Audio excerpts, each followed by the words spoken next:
Thanks for doing that, everybody.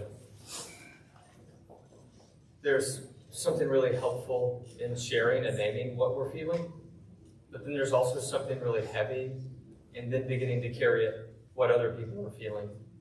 And there's a lot of honor in the room when we can do that with each other. I pray the Lord blesses that. Can I name one of my feelings? I don't know what to do today. I didn't know what to do this week. And as I shared in my little note, my role is one, you got to do something. You know, I'm going to talk one way or another. And it makes it look like I know what I'm doing because I'm up here. It didn't feel like it, though. And so I guess I'm asking for a little bit of grace today as I search for words. If you know me, you know I'm kind of a planner. I look into the future. And this sermon was already kind of mapped out and planned out in December. And I thought I was talking about church planting and what it looks like for a church to think about the mission that we're on. But now that this week is here, I realize that my words will be heard, yes, through that lens in terms of what we're doing as a church, but it'll be heard through another lens as well. And could you give me grace if it's a little too on point for the moment? I want to explore this question today. How does transformation come in the kingdom of heaven? How does transformation come in the kingdom of heaven? I've been struck. I was reading a book called The Life We're Looking For by a guy named Andy Crouch. It was my favorite book that I read last year. And then at the end of the year, I reread it. And he has this section on this word, impact. You know what impact is? He defines it as instantaneous, concentrated force. You know impact. One time I was playing football in a hallway at my house when I was a kid with my brothers. And we threw a pass. One brother got tackled and his head made impact with a wall. And you could tell because there was a crater in the drywall where it had been. Good thing there wasn't a stud there because he almost went all the way through. You know what impact is? It's force concentrated into time and space. It's impact. Impact is, when some of these metaphors just won't work. I'm sorry. It's where you have a drill and you just can't get through the brick because you're trying to hang a light on the outside. And what you need is an impact driver, something that has not just a spinning, but a hammer force to push it through. Impact is where somebody swings a sword or throws a spear and it collides. Impact is when I was a kid, when I would get in trouble with my mom or dad. Force in a time and a space. That was always waiting for me whenever I would get in trouble. There was impact coming, and I knew it. You know impact. But I have desired impact in a lot of moments in my life. Whenever I see a problem, I desire impact. I want to do something about it. As a parent, whenever my kids are misbehaving, especially if I'm in public, I want to impact the situation. And if it requires force, that's my temptation. In an instant, I want the problem resolved. Unfortunately, that's not how children work. But I desire impact. I was looking back at the last year whenever we launched. Last week, we celebrated our 1-year anniversary as a church. I was looking back at some of my remarks that I had made a year before we ever launched, and I spoke of impact. We want impact, don't we? We want impact when we're working with somebody who has lots of childhood trauma. And we just want it all to go away fast. We want to bring all of our force, instantaneous, to take care of it. We want impact when we see injustice in our city, and we want a change to come today. We want impact.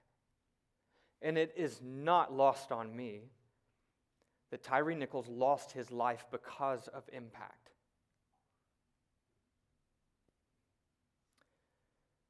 So that's where I'm not even sure what I'm talking about today. But do you feel that desire for impact today?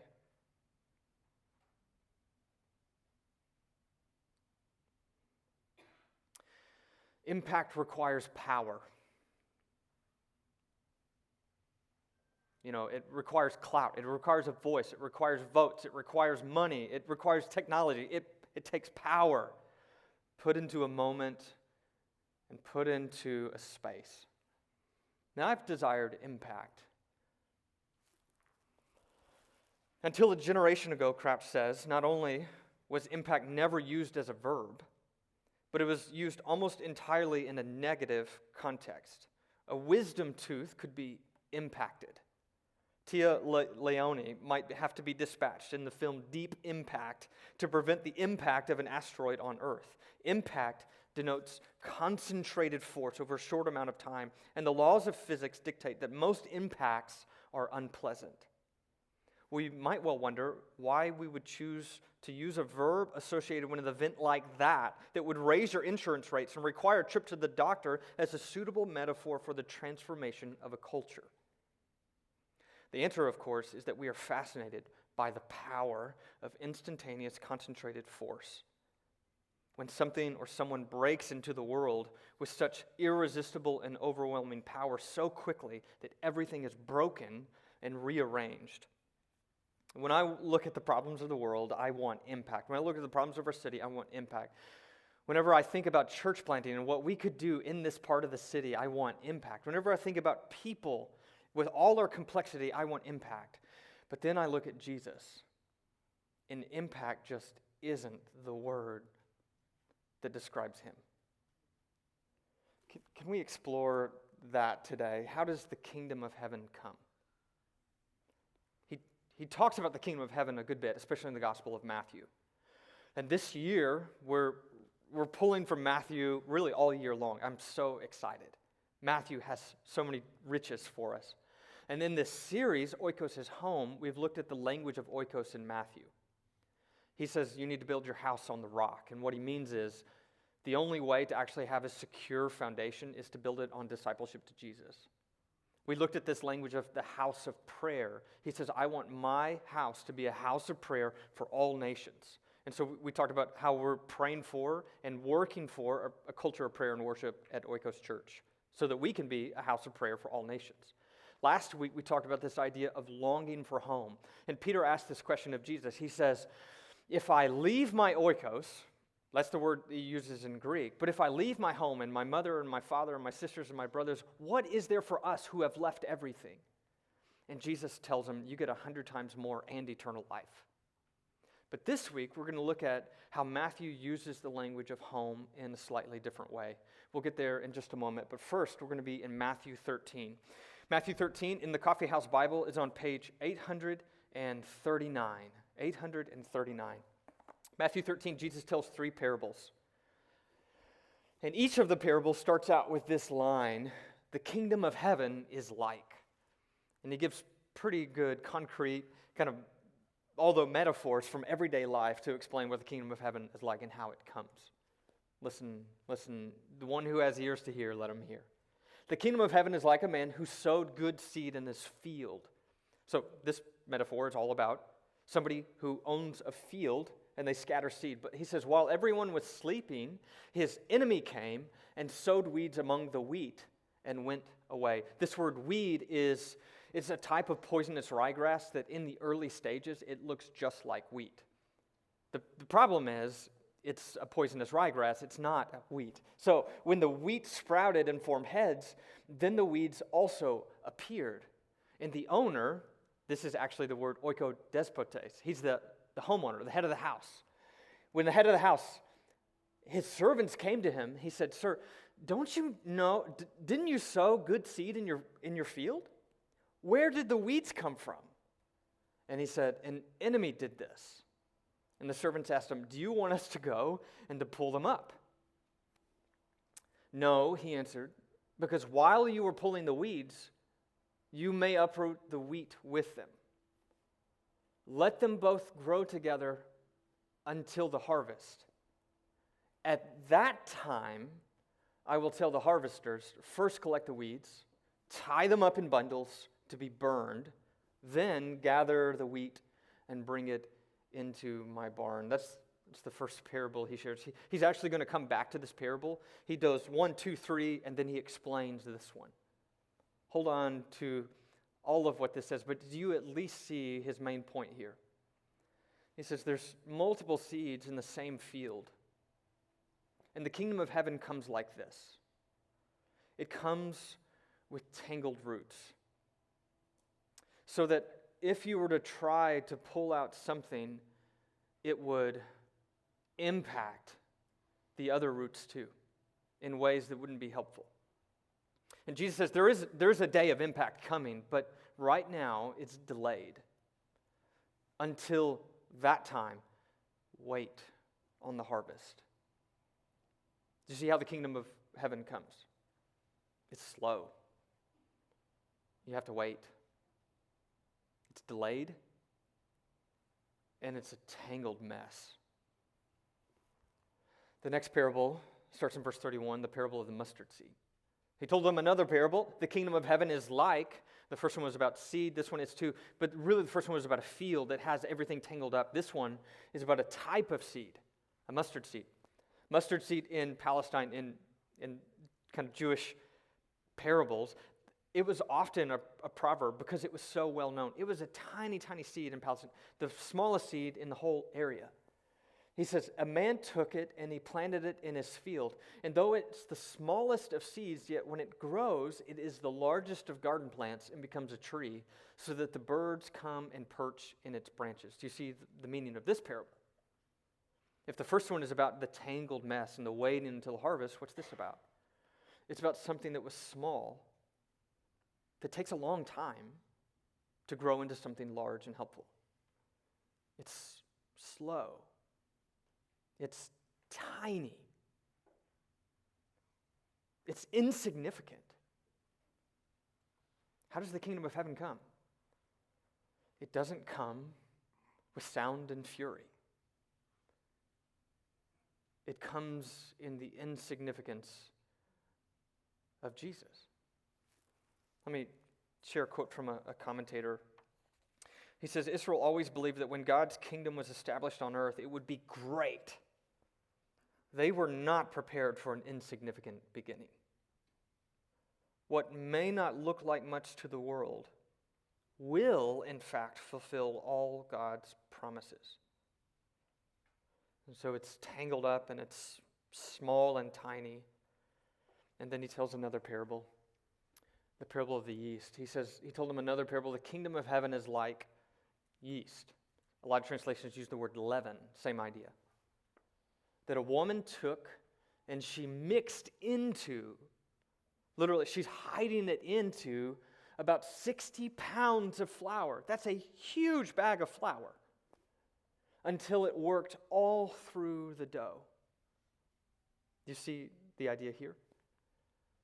It's mixed into. The kingdom of heaven is inconspicuous. It's hidden. It's indiscernible at times. Another place Jesus says, the kingdom of heaven isn't like, you see, hey, it's over there, or hey, it's over there. The kingdom of heaven, he says, it's in your midst. It's invisible. It's so striking that for Jesus, he spoke all these things to the crowd in parables, but he didn't say anything to them without using a parable. It seems like Jesus was intentionally obscure with the crowds. And so he fulfilled what was spoken through the prophet. I will open my mouth in parables. I will utter things hidden since the creation of the world. Jesus is hiding things instead of exposing things. He's choosing a different tactic than impact, even in his public ministry. Then he left the crowd and he went into the house, and his disciples came to him. What's concealed from the crowds is revealed to the disciples. And they said, explain it to us. What does the parable of the weeds in the field mean? What does this mean? And so he answered, this is going to be like a one-to-one correspondence. He says, the one who sowed the good seed is the Son of Man. That's Jesus' favorite way of talking about himself. The field is the world. And the good seed stands for the people of the kingdom. Kingdom people, Jesus' people. The weeds are the people of the evil one, and the enemy who sows them is the devil. The harvest is the end of the age, and the harvesters are angels. Then he says, as the weeds are pulled up and burned in the fire, so it will be at the end of the age, at the great harvest time. The Son of Man will send out his angels, and they will weed out of his kingdom everything that causes sin and all who do evil. They will throw them into the blazing furnace, where there will be weeping and gnashing of teeth. Then the righteous will shine like the sun in the kingdom of their Father. Whoever has ears, let him hear. Jesus, his teaching ministry is very odd. He talks intentionally in what he calls hiddenness, obscurity, concealment. And then it's only when he pulls away with his disciples that he actually clears things up and does maybe more meaningful teaching. I'm struck by this, that the coming of the kingdom is tangled, it's small, and it's secret. It's delayed. It's insignificant. It's hidden. I want impact. We want impact. Jesus understands the desire for impact, but instead he chooses influence. He chooses a slow way. Look at this. He teaches in obscurity, but then look at how he does this teaching with the disciples, where he actually starts clearing things up. It says he left the crowd and he went into the house. Now, you know me. I love the word oikos in the New Testament. That's exactly the word that he uses here. But this isn't the only time in Matthew where he uses this word. This seems to be the house of Peter and Andrew. In Matthew chapter 8, verse 14, he goes to Peter's house, and there is a sick woman. It's Peter's mother-in-law. She stays at the house. And Jesus does some of his most meaningful ministry in this house. And a little later, this seems to be like a house that's near the sea, and so he kind of stops in. He teaches here. He pulls in. He helps sick people here. He's connecting deeply over time in a house.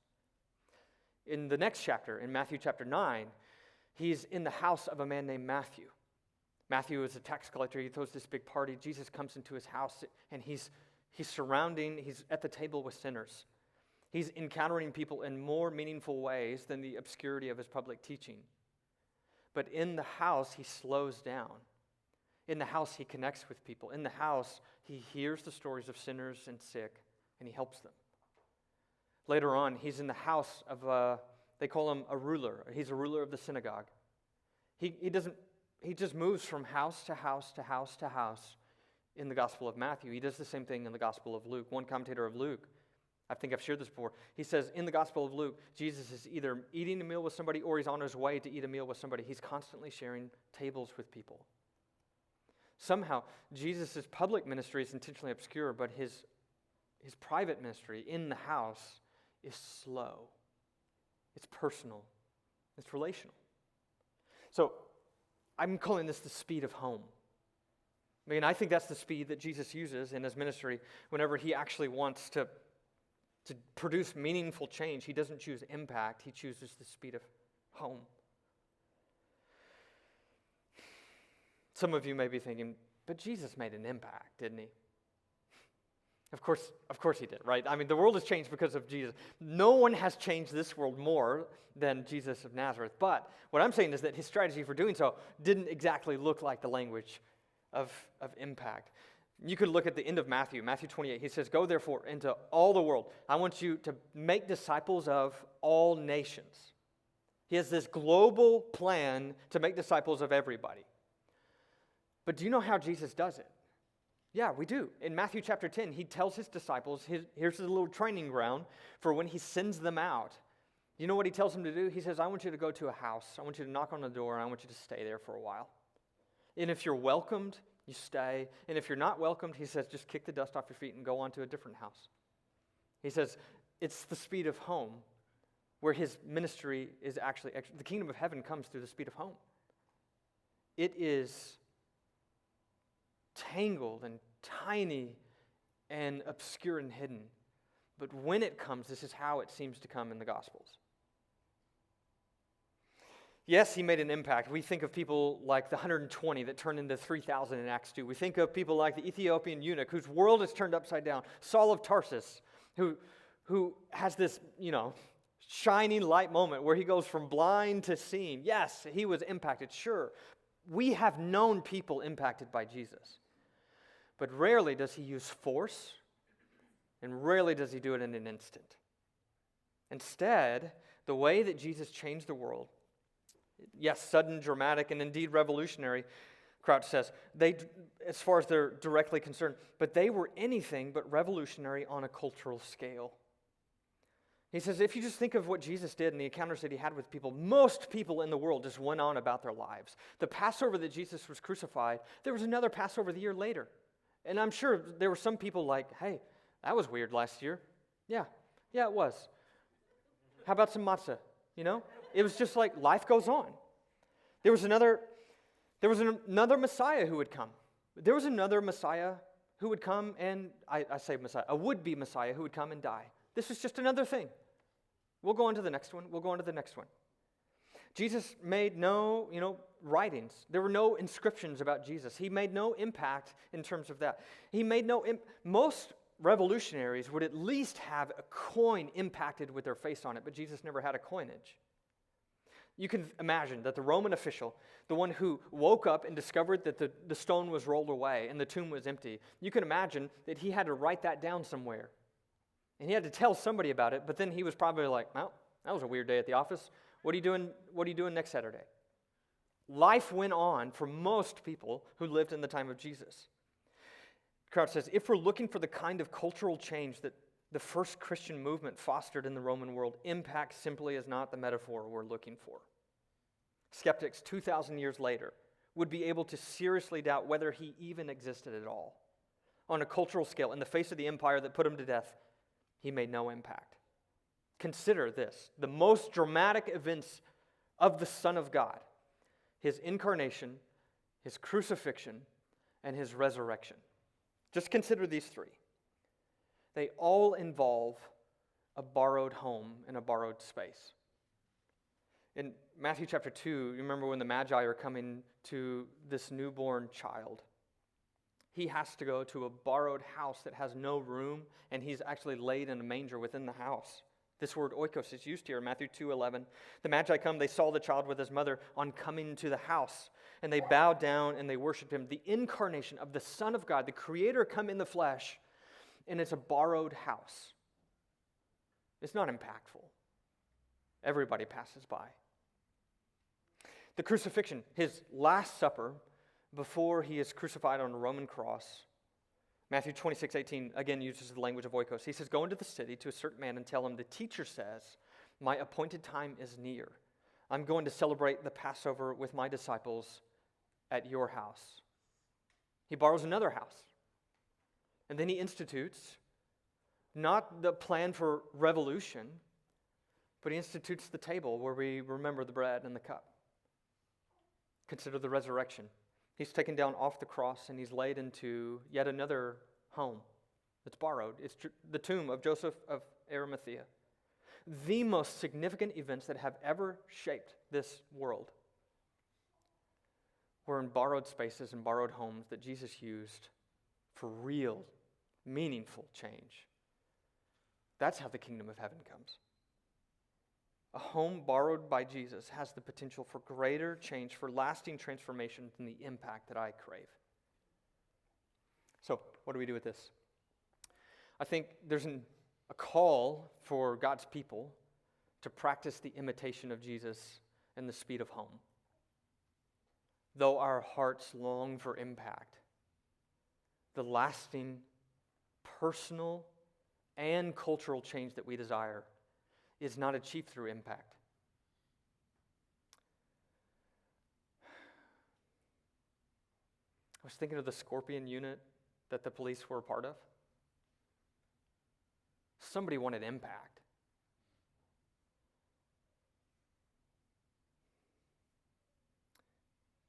But imagine if they had chosen the table instead.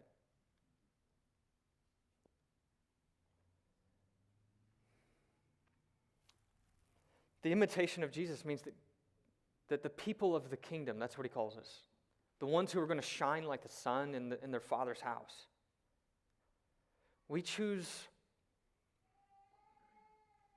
seeds, not swords. I was thinking of, our government is sending tanks over to Ukraine. But the people of the kingdom, we choose tables, not tanks. I was thinking of Jewish revolutionaries that they would have thought Jesus was going to be like Judas the hammer. But we sing hymns. We're not hammers. And that doesn't mean that there's not lasting change that's produced by them. This is the way that the kingdom of heaven comes, where lasting change is actually produced. Though our desire is for impact, the way of Jesus and the way of the kingdom shows us that there's another way. I was reflecting on one of the most famous missionaries. He's a guy named William Carey. In the 1800s, he leaves his home, he goes into a foreign land, and he wants to proclaim the gospel to people who don't know about Jesus Christ. He's one of the first of what we would call missionaries. And for years he labored before he made a single convert, because he knew that he had to take a different way, a way of love and a way of embracing the people that he encountered, a way of learning their language, of learning their culture, of becoming friends and experiencing tables together. That he knew he needed to teach them to read and give them education. That the way of the kingdom, it was going to be slower than a lot of folks might have wanted. People questioned Carey. They said, "You think that you're going to be needed to do this work for God?" He says, they told him, they said this, "When God is ready to convert the heathen, he'll do it on his own, with or without you. What do you think you're doing?" And he chose to do this long, slow, hidden, obscure, delayed work of sharing the gospel and cultivating it through the speed of home. That's really our vision for ministry here at Oikos Church. This is not a get big quick.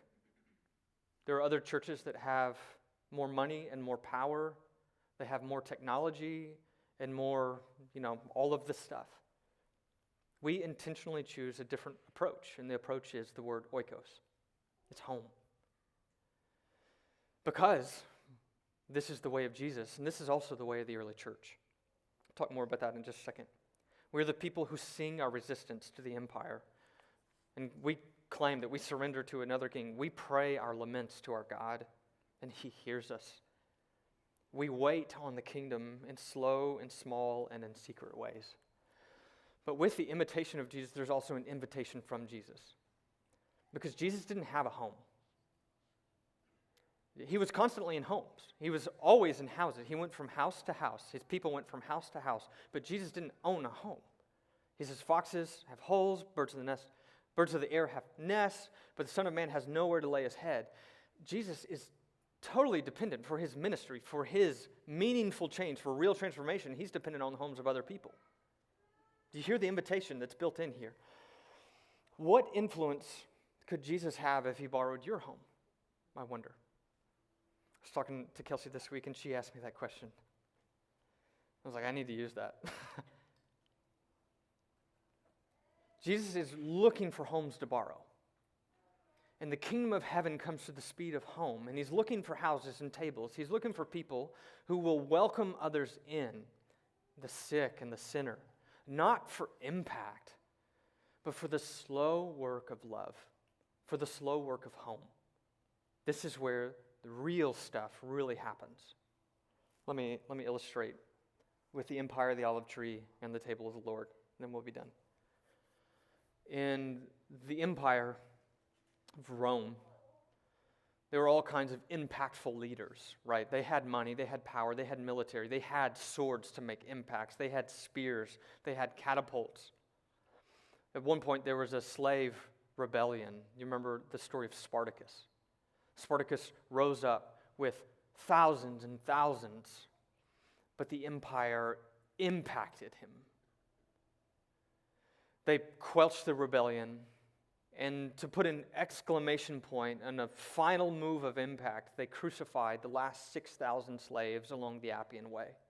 6,000 crucifixions left to be a reminder of a violent impact that would happen. It's in this world that we see the kingdom of heaven come. And it comes through crucifixion. And another man put on display to display this is what will happen if you try to resist. In that same time, there's olive trees and olive groves everywhere. Did you know an olive tree takes about 8 years to grow before it ever produces its first edible fruit? But did you know that there are actually olive trees that are still alive and bearing fruit that were there in the time of Jesus? That's not impact. That's a good seed. That's a good seed that's given time, and then over time it produces fruit, and the harvest is coming.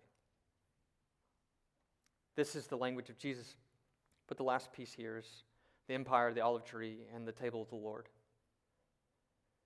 We get these glimpses of tables as Paul and Luke, as they write down documents. One of these is at the table of a man named Gaius.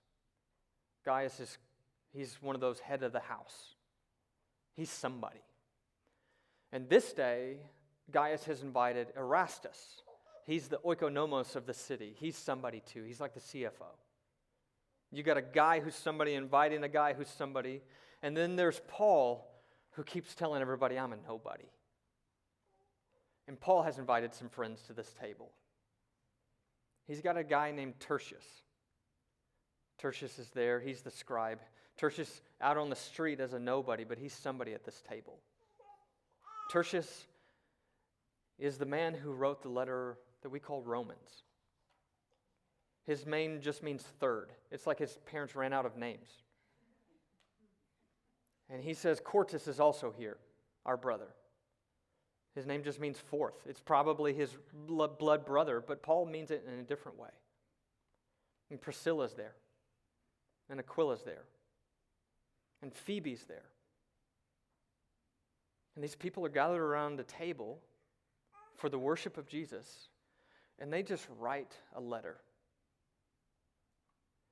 And this letter, written with a group of people around a table and then sent from Gaius' house by Phoebe over to a Roman house, is the most important letter that the world has ever seen. It didn't make an impact as Phoebe carried it and read its contents and explained it to people, as it was received by another family of people from all these diverse places and backgrounds as they gathered around the table. You know, I think as a minister, as a planter, as a pastor, it's far more important that I just read again the letters than that I ever write something impactful. That as a church, it's far more important that we open up the poems of Israel and we read them again in lament to our God than it is to go striving for some impact here and now. To anchor ourselves in this long story of what God is doing to bring the kingdom of heaven, entangled, delayed, slow, tiny, small, seemingly insignificant, hidden, obscure steps forward. And I think if we can embrace this as people, as we move at the speed of home, that we will encounter people in the reality of how God is working through them. And if we can encounter our city as a church who is here for the duration, here for the haul, pointing and saying, like Jermaine did in our prayer, we want this one thing, but if we have to wait for it all we can do is say, Lord, come quickly. As a church, we want to move at the speed of home. And so, will you consider if Jesus is inviting you to borrow your home? Let me pray for you. Would you stand?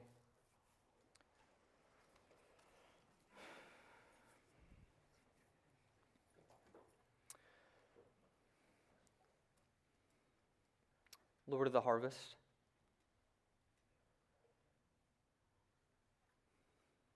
enlarge our hearts to wait. And in the gap and in the space between, enlarge our hearts to love and grant us your patience to see as you see and to serve as you serve, to love as you love, that we may open up our homes for people to be encountered by your kingdom. Thank you for your grace and mercy towards us and encountering us. Slow, one step forward, 2 steps back. And Lord, would you make us strong and fruitful for our labors in this city? Lord, come quickly. Amen.